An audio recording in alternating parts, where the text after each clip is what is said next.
Hello friends, आज की इस वीडियो में हम marginal productivity theory of distribution working under perfect competition ये हम पढ़ने वाले हैं।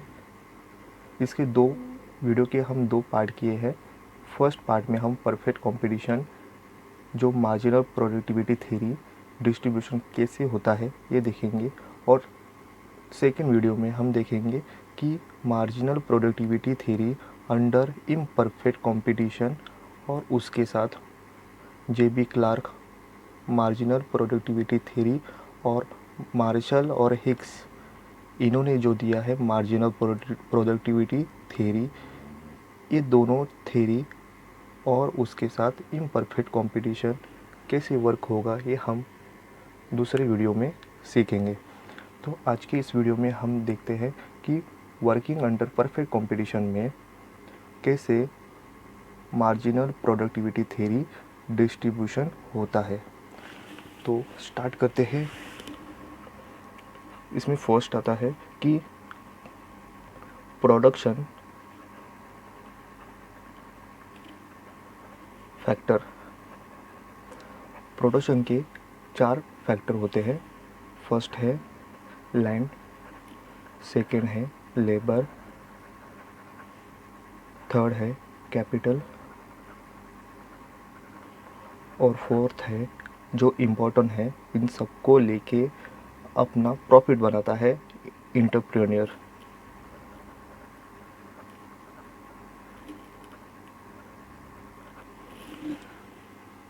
ये बेसिकली 4 फैक्टर होते हैं किसी भी प्रोडक्शन को होने के लिए। बेसिकली इस थ्योरी में ये कहा गया है कि जो एंटरप्रेन्योर है वो मैक्सिमम प्रॉफिट कमाने के लिए क्या करेगा, और दूसरी बात ये कहा गया है कि वो प्रॉफिट, एंटरप्रेन्योर को तो प्रॉफिट मिलेगा, लैंड को रेंट मिलेगा, लेबर को वेजेस मिलेंगे और कैपिटल को इंटरेस्ट मिलेगा। इन तीनों को उनकी जो उनका पेमेंट है देने के बाद जो प्रॉफिट होगा वो मैक्सिमम प्रॉफिट कैसे करे, ये एंटरप्रेन्योर यही सोच में होता है। और इनके ये जो तीनों फैक्टर है लैंड, लेबर, कैपिटल, ये तीनों फैक्टर स्टेबल होगा और इनमें से कोई एक फैक्टर वेरिएबल करके एंटरप्रेन्योर प्रोडक्शन में चेंज करके प्रॉफिट मैक्सिमम करेगा। Marginal productivity theory of distribution ये concept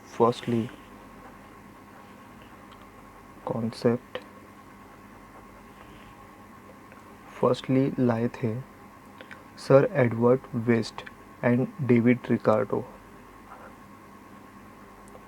sir Edward West and David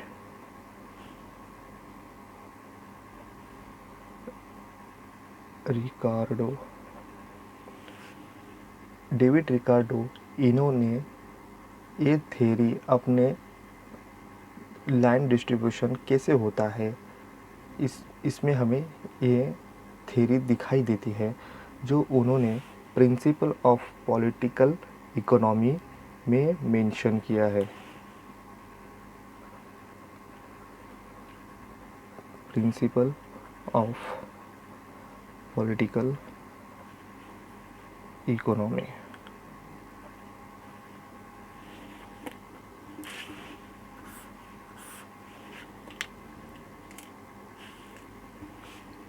उसके बाद इस थ्योरी को ग्रोथ देने में और कई इकोनॉमिक्स में अपना डिस्ट्रीब्यूशन दिया है।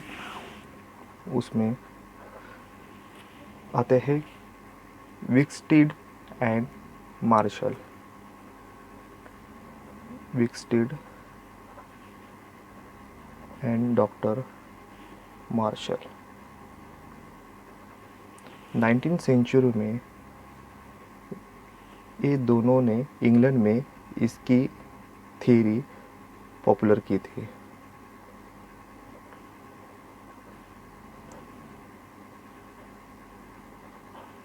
उसके बाद स्टुअर्ट एंड जेबी क्लार्क, इन्होंने अमेरिका में इसे पॉपुलर किया।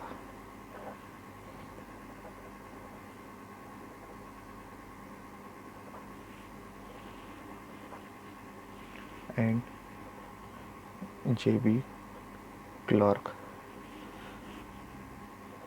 अमेरिका।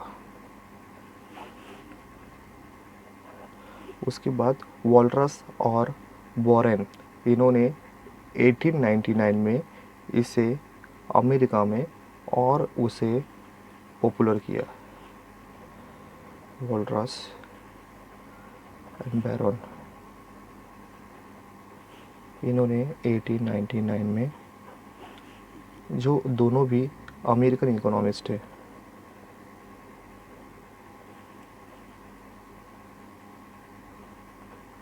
इनकी सोच हमें प्रिंसिपल ऑफ इकोनॉमी में, इनकी आर्टिकल में दिखाई देता है।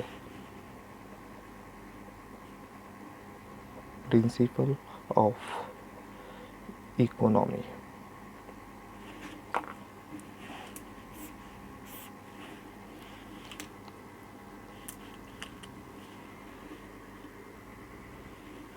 इस थ्योरी में हम और ब्रीफली कहें तो एंटरप्रेन्योर जब प्रॉफिट कमाएगा तो वो दौरान वो जो अदर जो फैक्टर है उसे कांस्टेंट रखेगा और किसी एक फैक्टर को वेरिएबल बनाएगा, जो उसमें उसके प्रॉफिट में बढ़ोतरी होने के लिए और प्रोडक्शन बढ़ने के लिए जो चेंजेस करेगा, उससे ही उसे marginal productivity theory of distribution कहा जाता है। अगर प्रोडक्शन फैक्टर किससे बराबर होगा तो मार्जिनल प्रोडक्टिविटी से बराबर होगा। प्रोडक्शन फैक्टर किसी एक फैक्टर को चेंजेस करके उससे प्रोडक्टिविटी में चेंजेस लाने की जो कैपेसिटी है और जो चेंजेस होगा, जो एक लास्ट वाले यूनिट में चेंज आने से पूरे प्रोडक्शन में जो बदलाव आएगा उसे मार्जिनल प्रोडक्टिविटी थ्योरी कहा जाएगा। तो ये प्रोडक्शन फैक्टर चेंज करने वाला किससे बराबर होगा, मार्जिनल प्रोडक्टिविटी। और जो फैक्टर की प्राइस है वो किससे बराबर होगी, marginal revenue productivity. Factor price किससे चेंज इक्वल होगी, मार्जिनल रेवेन्यू प्रोडक्टिविटी।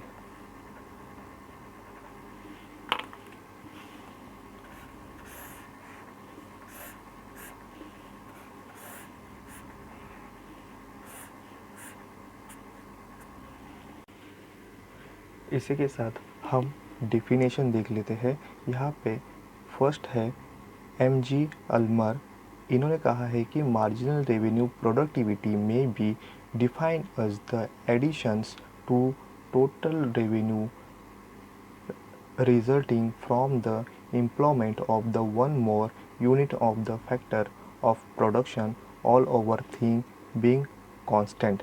इन्होंने कहा है कि अगर किसी एक फैक्टर को वेरिएबल बनाए और बाकी कांस्टेंट रखे तो मायने में जो रेवेन्यू में प्रोडक्टिविटी चेंज आएगा वही होता है मार्जिनल प्रोडक्टिविटी। हम लिख लेते हैं MJ. अल्मर, marginal revenue productivity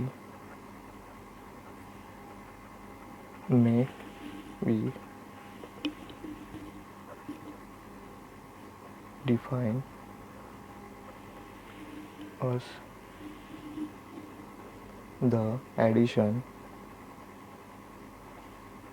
to total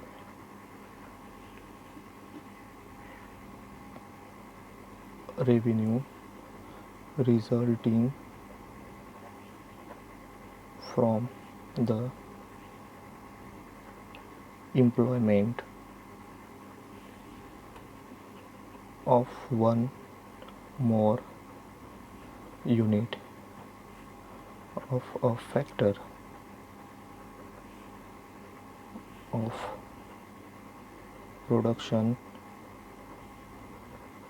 all other thing being constant.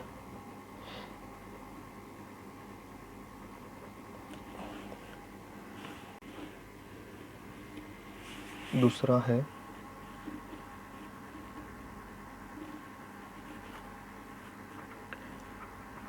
Hague and स्टेनियर।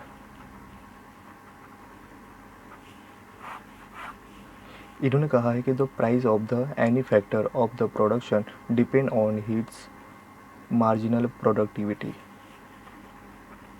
The price of any factor of production depends on its marginal productivity। Example हम लेते हैं कि मान लीजिए कि हमारे पास 10 लेबर हैं और उनसे हमें आउटपुट 100 आ रहा है। इन केस अगर हम 10 लेबर से और एक लेबर बढ़ाते हैं तो 11वें लेबर को ऐड करने से हमें आउटपुट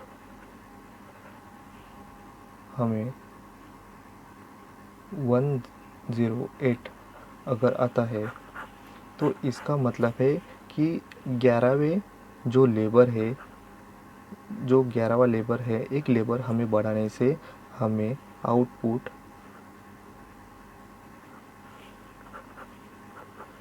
8 आता है।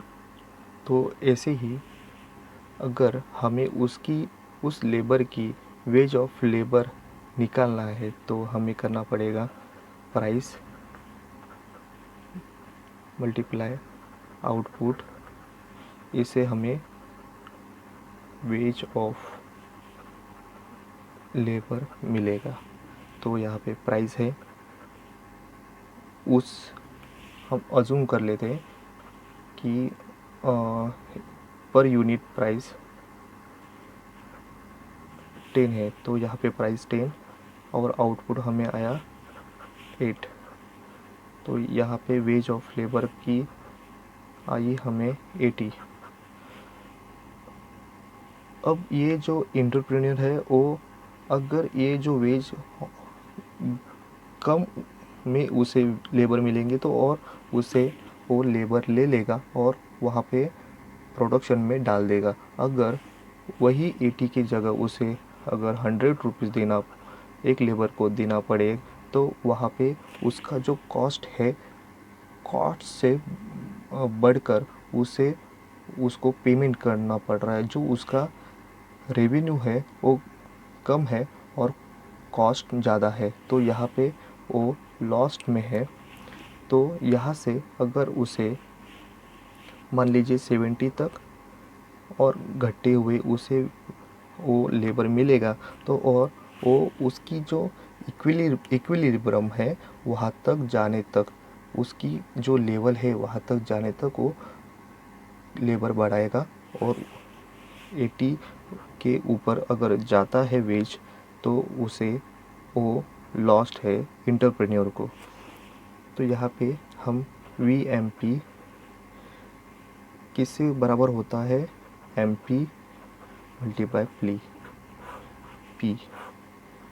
यहाँ पे हम अगर देख लेते हैं तो यहाँ पे VMP होता है वैल्यू ऑफ मार्जिनल प्रोडक्टिविटी।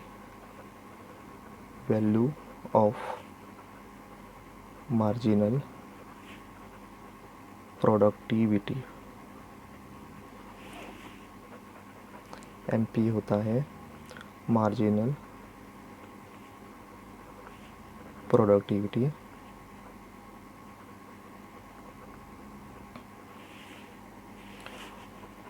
और पी होता है प्राइस।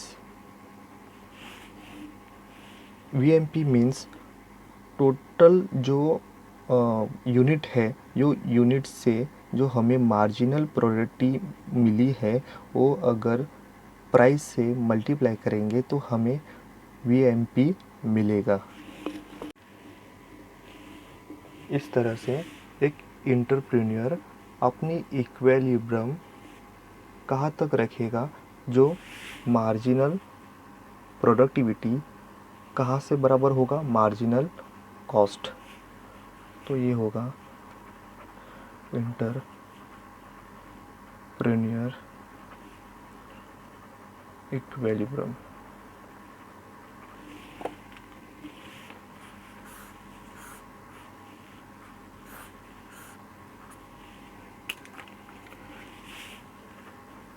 यहाँ पे एमपी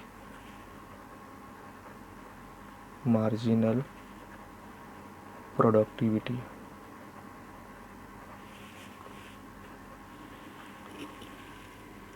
और एमसी मार्जिनल कॉस्ट। अब हम टाइप्स ऑफ इनकम डिस्ट्रीब्यूशन देखेंगे, जहाँ जो एक पर्सन है उसे आने वाली इनकम जो डिवाइडेड होती है, जो डिस्ट्रीब्यूशन होती है, वो होती है एक तो पर्सनल डिस्ट्रीब्यूशन और दूसरी होती है functional distribution. Types of income distribution.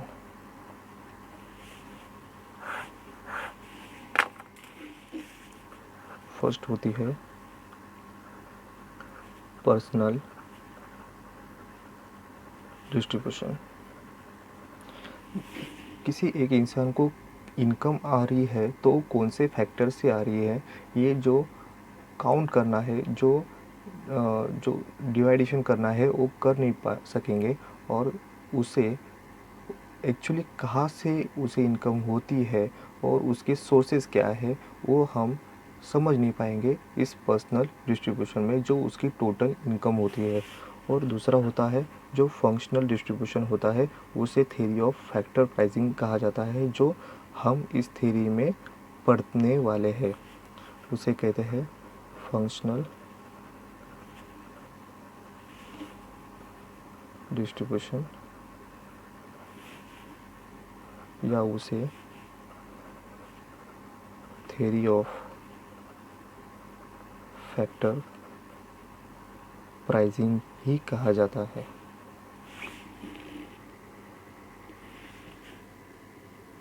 इसके बाद हम कॉन्सेप्ट ऑफ प्रोडक्टिविटी की कॉन्सेप्ट जानने वाले हैं।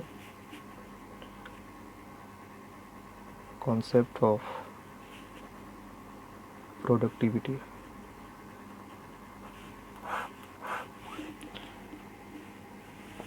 एक तो होता है फिजिकल प्रोडक्टिविटी।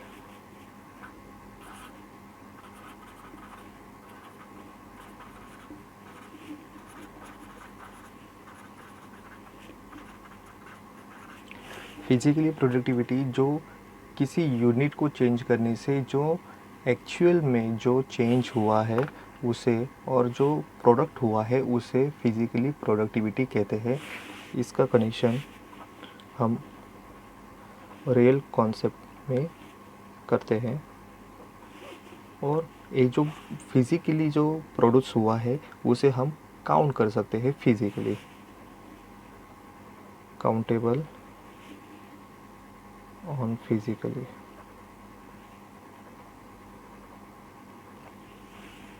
इसके हम 3 पार्ट देखने वाले हैं। एक तो होता है average physically product, APP। Average physically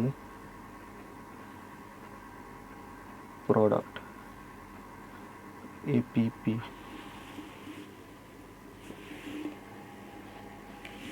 average means total जो फिजिकली प्रोडक्ट हुआ है उसकी एवरेज कितनी है जो उसकी वैल्यू देगी। तो इसे हम फॉर्मूला में लिखेंगे, ऐसे लिखेंगे APP is equal total productivity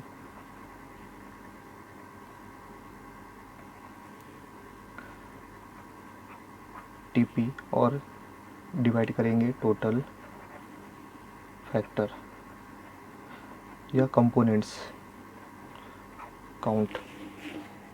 total production जो हुआ है उसे डिवाइड करेंगे टोटल फैक्टर के या कंपोनेंट्स के साथ, तब हमें एवरेज फिजिकली प्रोडक्ट मिलेगा। सेकेंड आता है मार्जिनल फिजिकली प्रोडक्ट। जो लास्ट यूनिट बढ़ाने से जो फिजिकली जो चेंज हुआ है प्रोडक्ट में उसे हम मार्जिनल फिजिकल प्रोडक्ट कहते हैं।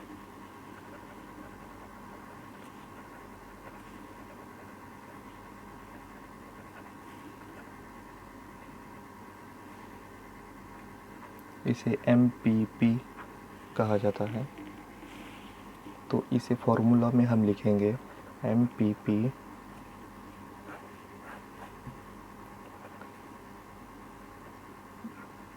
डेल्टा टोटल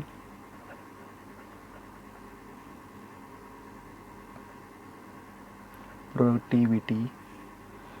टोटल प्रोडक्टिविटी में टोटल चेंज कितना हुआ है तो डेल्टा लिखेंगे TP और उसको डिवाइड करेंगे delta total factor.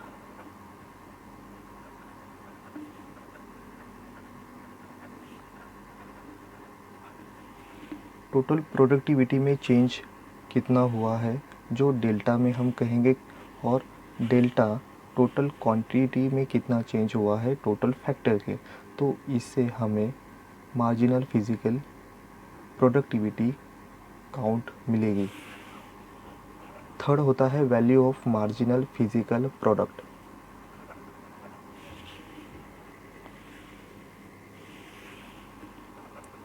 Value of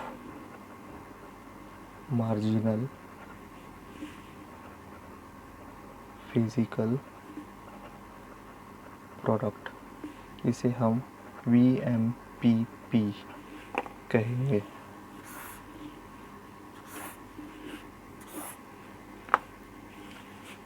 इसे काउंट करेंगे total unit total quantity multiply price. जो टोटल जो फिजिकली यूनिट जो हमारे पास है उसे प्राइस से अगर हम मल्टीप्लाई करेंगे तो उसकी प्राइस आएगी, या हम उसकी price MPP marginal physical product के साथ प्राइस जो लास्ट वाला यूनिट है उसकी प्राइस के साथ मल्टीप्लाई करेंगे तो हमें उसकी यूनिट आएगी। यहाँ पे हम unit total quantity multiply price, ऐसे हम उसकी वैल्यू निकालेंगे। या दूसरी मेथड है VMPP MPP मल्टीप्लाई प्राइस। इस तरह दो मेथड के साथ हम उसकी प्राइस निकालेंगे।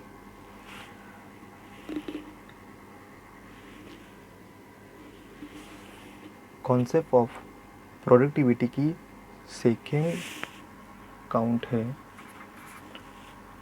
जिसे कहते हैं रेवेन्यू प्रोडक्टिविटी।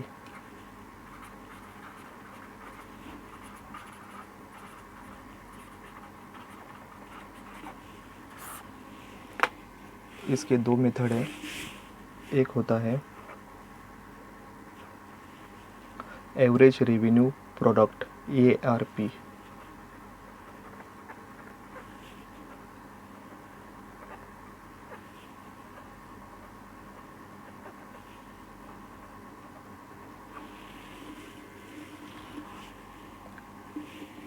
हमारे पास जो रेवेन्यू आया है उसकी एवरेज प्रोडक्ट कितनी है वो हम कैसे निकालेंगे? Total revenue divided by factor of production, ARP,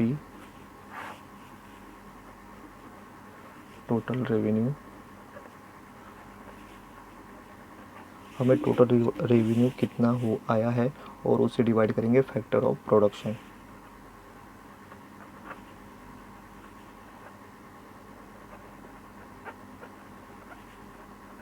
उसकी क्वांटिटी के साथ हम डिवाइड करेंगे, या उसे दूसरा फॉर्मूला है ARP,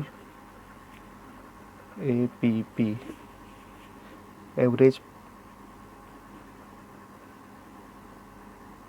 जो हमारा एवरेज फिज़िकल प्रोडक्ट है उसे प्राइस के साथ मल्टीप्लाई करेंगे तो हमें उसकी वैल्यू आ जाएगी।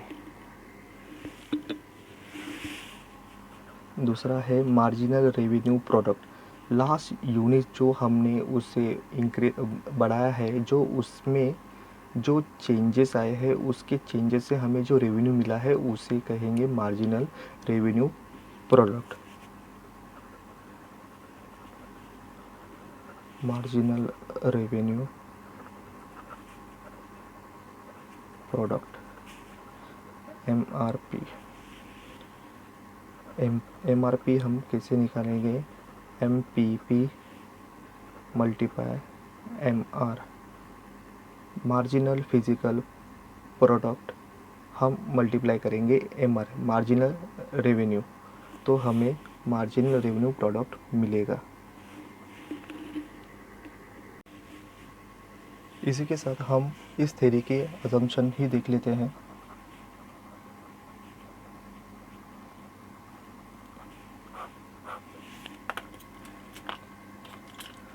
फर्स्ट होता है फैक्टर आइडेंटिकल या होमोजीनियस।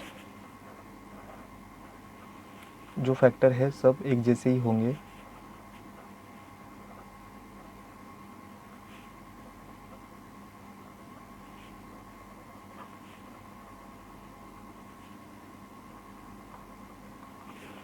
सेकंड है फैक्टर कैन बी सब्स्टिट्यूट, मतलब जैसे उसे उसकी जो वैल्यू है उसके कम या ज़्यादा उसका यूज़ हम ला सकेंगे। फैक्टर कैन बी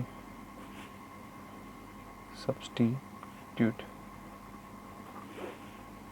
थर्ड है perfect mobility of the factor of the production.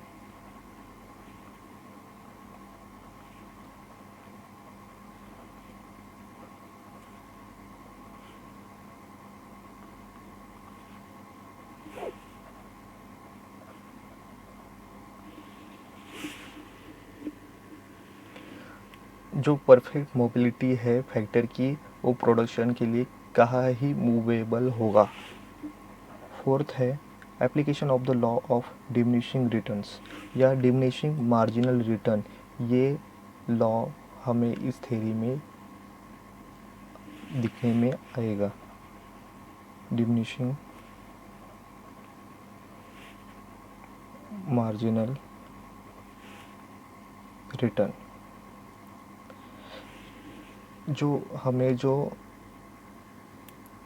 हमारा जो डिमांड है और हमें जो रेवेन्यू मिलेगा उससे वो स्टार्टिंग में तो हमें बढ़ोतरी दिखेंगी, पर एक स्टेप पे जाके उसमें घटती हुई हमें डिमिनिशिंग मार्जिनल रिटर्न, जो हमें जो रेवेन्यू मिल रहा है और जो हमें प्रॉफिट है वो हमें एक टेबल के साथ हमें गिरता हुआ दिखाई देगा और हमें ऐसा जो लेवल है उसकी हमें गिरती हुई दिखाई देगी। फिफ्थ है परफेक्ट कंपटीशन। वैसे ही हम दो टाइप में वीडियो बना रहे हैं, एक तो है परफेक्ट कंपटीशन, दूसरा है इम्परफेक्ट कंपटीशन। हम अभी जो पढ़ रहे हैं वो परफेक्ट में सीखेंगे।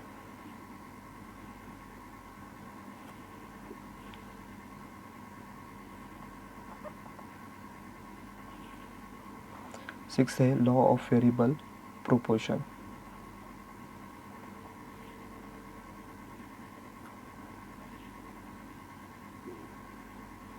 जिसे हमने कहा कि कुछ फैक्टर हम यहाँ पे स्टेबल रखेंगे और एक जो फैक्टर है उसे हम वेरिएबल बना के प्रोडक्शन में चेंजेस लाने की कोशिश करेंगे।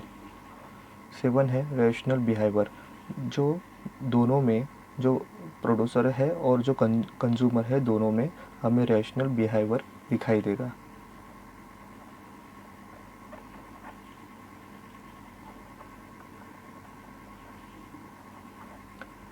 एट है फुल एम्प्लॉयमेंट।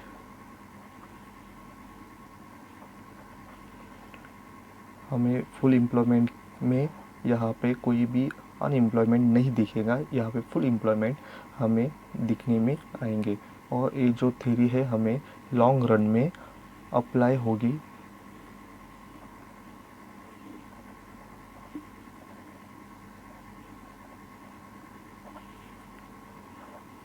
देन है consistency in the production component, जो फैक्टर है उसमें कंटिन्यूसली हमें दिखाई देगा उसकी use. Consistency in production of components. Next है प्रोडक्शन कंपोनेंट्स आर मोबिलिटी, जो उसके फैक्टर है वो मोबिलिटी में होंगे।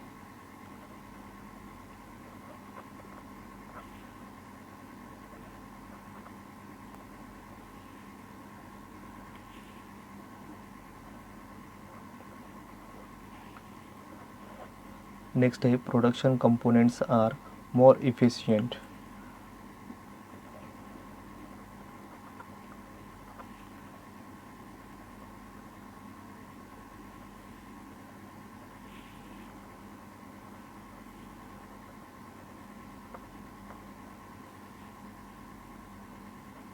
उसमें जो चेंजेस करेंगे वो हमें पॉजिटिवली उसमें चेंजेस दिखाएगा, जो फैक्टर है। नेक्स्ट है stable situation in the technical field. Technical field stable रहेगी, उसमें कोई भी चेंजेस नहीं आएंगे।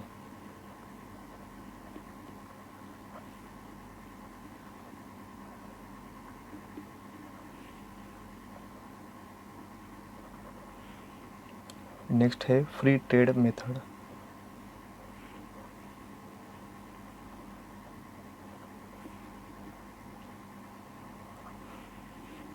ट्रेड में कोई भी हमें बैरियर नहीं दिखेंगे। फिफ्थ है production components make product on together.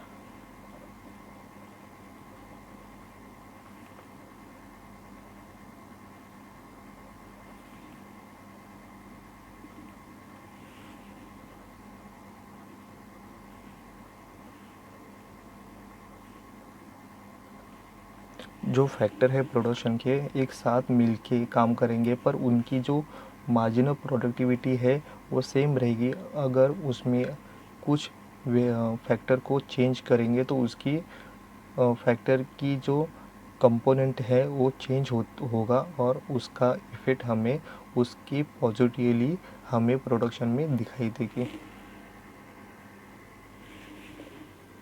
यहाँ पे हमने एक टेबल के साथ एक्सप्लेन करने की कोशिश की है। यहाँ पे हम समझ लेते हैं कि यहाँ पे एल है जो लेबर है। यहाँ पे लेबर जैसे जैसे बढ़ाएगा एंटरप्रेन्योर, वैसे ही उसकी जो प्रोडक्ट है वो प्रोडक्ट ऐसे ही बढ़ती जाएगी और उस प्रोडक्ट के साथ उसकी मार्जिनल प्रोडक्ट भी हमें घटती हुई दिखाई देगी, जो हमें डिमिनिशिंग लॉ हमें यहाँ पे दिखाई देगा। वैसे ही हमने अज्यूम किया था कि उसकी प्राइस होगी 10 रुपीज़, वैसे ही हमें टोटल रेवेन्यू जो टोटल प्रोडक्ट और प्राइस मल्टीप्लाई करेंगे तो हमें यहाँ से यहाँ मल्टीप्लाई करेंगे, जैसे टीपी और प्राइस करेंगे तो उसकी हमें वैल्यू निकल के आएगी। वैसे ही हमें मार्जिन ऑफ रेवेन्यू कहाँ कैसे मिला, जो लास्ट वाला यूनिट बढ़ाने के बाद हमें जो लास्ट वाले यूनिट के साथ जो हमें मार्जिनल रेवेन्यू मिला है वो कैसे हम काउंट करेंगे। तो हम यहाँ पे मार्जिनल प्रोडक्ट जो लास्ट वाला यूनिट बढ़ाने से हमें जो हमें चेंज मिला, जो हमें रेवेन्यू मिला है वो रेवेन्यू हम उस प्राइस के साथ मल्टीप्लाई करेंगे। यहाँ पे MP मल्टीप्लाई हम करेंगे प्राइस के साथ। तो यहाँ पे जैसे ही लेबर बढ़ेगा वैसे ही उसकी हमें प्रोडक्ट ये सिलसिला यहाँ तक चलता रहेगा जब तक उसकी इक्विलिब्रियम उसे जो प्राइस है, यहाँ पे जो प्राइस है ये प्राइस उसकी मार्जिनल रेवेन्यू ना मिले, तब तक वो सिलसिला चलता ही रहेगा। अगर उसकी मार्जिनल रेवेन्यू 20 है 30 है तब तक वो लेबर हायर करता रहेगा। अगर उसकी जो लेवल है ये यहाँ तक वो इक्विलिब्रियम में आ जाता है, ये छठा वाला जब लेबर लेगा तब उसे उसकी प्राइस और मार्जिनल रेवेन्यू एक ही लेवल पे आए जाएंगे। पर इससे अगर वो और हायर करेगा लेबर तो उसकी जो मार्जिनल रेवेन्यू है वो 5 हो जाती है और उस एक जो यूनिट उसे प्रोड्यूस करना है तो उसकी प्राइस आती है 10। तो इस हिसाब से उसे जो उसकी रेवेन्यू है उस वो कम है और उसकी जो प्रोडक्ट की आने वाला जो खर्च है वो ज़्यादा है। तो इस समय वो एंटरप्रेन्योर लॉस्ट में जाएगा। इसी के साथ हम एक डायग्राम के साथ और इसे बेहतर समझते हैं। इस डायग्राम के साथ हम और एक्सप्लेन होते जाएंगे। यहाँ पे एक्स लेवल पे हम आउटपुट ऑफ लेबर लिए हैं और वाई पे हम वेज एंड प्रोडक्टिविटी लिए हैं। ये जो लाइन है ये डब्ल्यू जो लाइन है वो सप्लाई ऑफ कर्व बता रहा है जो लेबर का है। जो लेबर का AFC is equal MFC aggregate factor cost और marginal factor cost. AFC average factor cost और MFC जो मार्जिनल फैक्टर कॉस्ट है। जो हमारी जो लेवल है जो MFC इक्वल होना चाहिए MRP, जो एक दूसरे को E में इंटरसेक्शन कर रहे हैं वहाँ पे हमें इक्विलिब्रियम मिल रहा है। वैसे ही हमें आउटपुट ऑफ लेबर हमें OQ0 और वेज हमें मिल रहा है उस लेबर के लिए OW। इन केस अगर एंटरप्रेन्योर ज़्यादा और प्रॉफिट कमाने के लिए कुछ ट्राई करेगा तो वो ट्राई हमें लेबर कम करेगा, जो क्वांटिटी है लेबर की वो कम होती जाएगी और यहाँ पे हमारा लेबर आउटपुट होगा Q1 और हमारा इक्विलिब्रियम E1 में आ जाएगा। और ये जो हम इसे नाम देते हैं N1 यहाँ पे N2 और ये जो E1 से N2 है उसे एक्स्ट्रा जो प्रॉफिट है जो लॉन्ग रन में मिलने वाला है वो मिलते जाएगा। और इसी के साथ और कोई फर्म है वो फर्म इस मार्केट में आएंगे और अपना और मुनाफा पाने के लिए मार्केट में आएंगे। पर ये जो लेवल है वो जो एम्प्लॉयमेंट है उसे अनएम्प्लॉयमेंट करने में है, जो ये पॉसिबल नहीं होगा। और इसी के साथ ये जो इक्विलिब्रियम है और अपने प्रीवियस स्टेज पे आके ई तक यहाँ पे हो जाएगा, फिर उसकी वेज है ओ डब्ल्यू तक आ जाएगी। इन केस अगर जहाँ पे हमने देखा कि यहाँ पे जो मार्जिनल रेवेन्यू है वो 10 होता है, 10 से और जो प्राइस और उसकी जो रेवेन्यू है वो 10 तक उसकी इक्विलिब्रियम यहाँ पे हमें दिखाएगी, जो हमें मार्जिनल प्रोडक्ट और marginal revenue MP is equal M R. जो ये कंडीशन है वो हमें यहाँ पे ई पे मिल रही है। अगर इससे और नीचे जाएंगे तो जो रेवेन्यू है, जो यूनिट वाला जो जो लेबर है उससे हमें रेवेन्यू 5 अगर मिलता है तो उसका जो यूनिट के लिए खर्च है वो 10 है, तो ये पॉसिबल नहीं है। यहाँ पे उस फर्म को लॉस है, जो उसका लॉस N2 से E2 तक बरकरार रहेगा। यहाँ पे जो इंटरप्रेन्योर है वो AWMW एवरेज वेज और मार्जिनल वेज इसे इक्वल रखने की कोशिश करेगा। AW एवरेज वेज और MW उसे कहते हैं मार्जिनल वेज। इसमें और कंडीशन बताई गई है, जो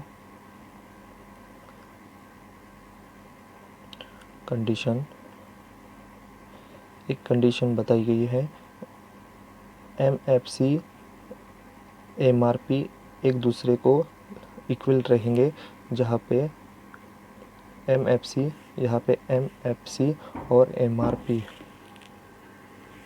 MRP एक दूसरे को यहाँ पे इंटरसेक्शन कर रहे हैं। और दूसरी कंडीशन बताई गई है MFC इज इक्वल MRP, पर MRP ये घटता हुआ रहना चाहिए। जो ऊपर से तो पॉजिटिव आ रहा है, पर यहाँ पे उस लेवल तक वो स्टेबल होगा, उसके बाद और घटता मार्जिनल जो डिमिनिशिंग का लॉ है वो यहाँ पे हमें दिखाई देगा। इस तरह से ये जो MRP है is equal VMP value marginal productivity और मार्जिनल रेवेन्यू प्रोडक्टिविटी, ये दोनों एक दूसरे से इक्वल होने चाहिए। इस तरह से ये जो लेवल है, ये लेवल उससे इंटरप्रेन्योर को लॉस में जाएगी। फिर उसका जो लेवल है वो लेवल यहाँ तक फिर से ई में कन्वर्ट होगा। ना ही वो N1 में सेटिस्फाइड होगा, ना ही N2 में सेटिस्फाइड होगा। उसे लॉन्ग रन में फिर से इस पॉइंट पे जो उसे मिलने वाला जो प्रॉफिट है वो कुछ हद तक उसको देता रहेगा, जो यहाँ पे उसे लॉन्ग टर्म में देगा। लॉन्ग रन में जो जैसे ये थ्योरी वर्क की, वैसे ही इसे कुछ क्रिटिक्स भी किए गए हैं अदर इकोनॉमिक्स से। तो ये हम देख लेंगे। पहला क्रिटिक्स किया गया है no all components are the homogeneous. कोई भी फैक्टर इसे एक जैसा नहीं होगा, जिसकी जो वैल्यू एक सेम लेवल पे उसे कन्वर्ट किया गया है वैसे इसे नहीं समझा जाएगा, जो रियलिस्टिक नहीं लगता। No all components are homogeneous.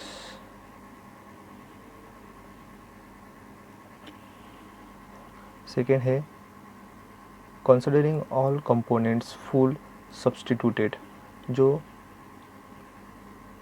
Consider किया गया है कि किसी का भी वैल्यू बढ़ाएंगे और उसे प्रोडक्शन के लिए यूज़ किया जाएगा पॉजिटिवली, जो नॉट पॉसिबल लगता है। Considering all components full substituted.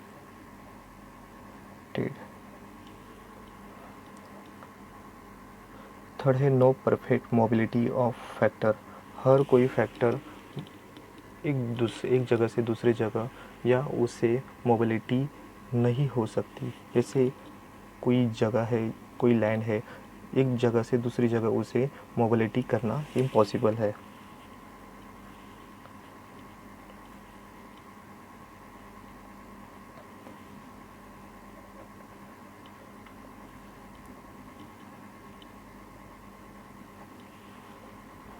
Fourth है नो परफेक्ट कंपटीशन। इसमें समझा गया है कि हर कोई रेशनल है, जो सभी को उसकी नॉलेज है जो अनरियलिस्टिक लगता है।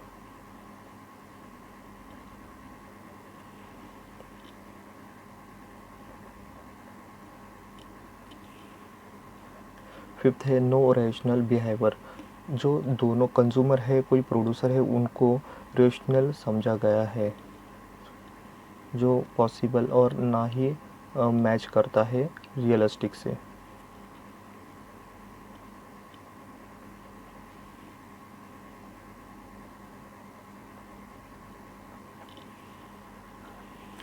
सिक्स है no possible full employment.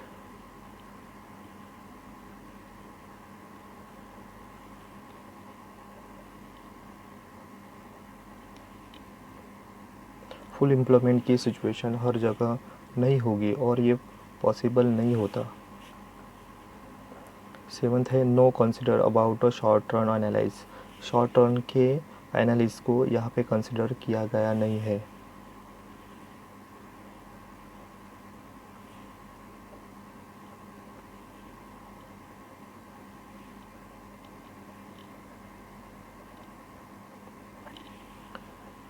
Eight है impossible to make a variable of factor components.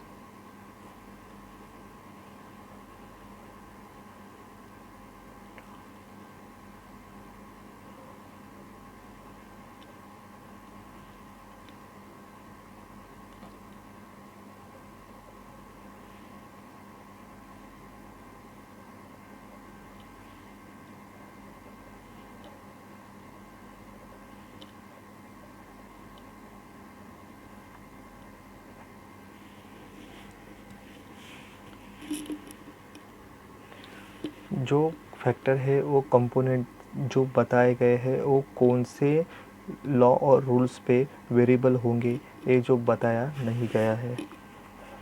Ninth है this theory depend on the marginal law of diminishing returns. जो एक स्टार्टिंग में तो जो उसे प्रॉफिट मिलेगा, पर उसका प्रॉफिट घटते घटते जो लॉ ऑफ डिमिनिशिंग रिटर्न से मिलता जुलता है, ऐसा कहा गया है। Law of diminishing returns. Tenth है मार्जिनल प्रोडक्टिविटी जो इक्वल होगी प्राइस पे, जो इम्पॉसिबल लगती है। Impossible to MP is equal P। Next है शोविंग फैक्टर डिस्ट्रीब्यूशन मेथड। जो मेथड बताया है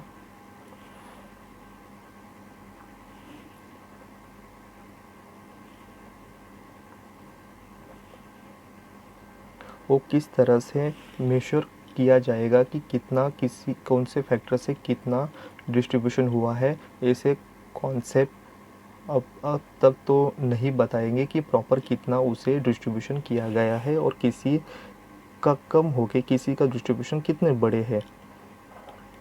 नेक्स्ट है counting marginal productivity impossible method. जो मार्जिनल प्रोडक्टिविटी है वो कितना काउंटेबल रहेगा, इसका जो मेथड है उसको क्लियर नहीं किया गया है।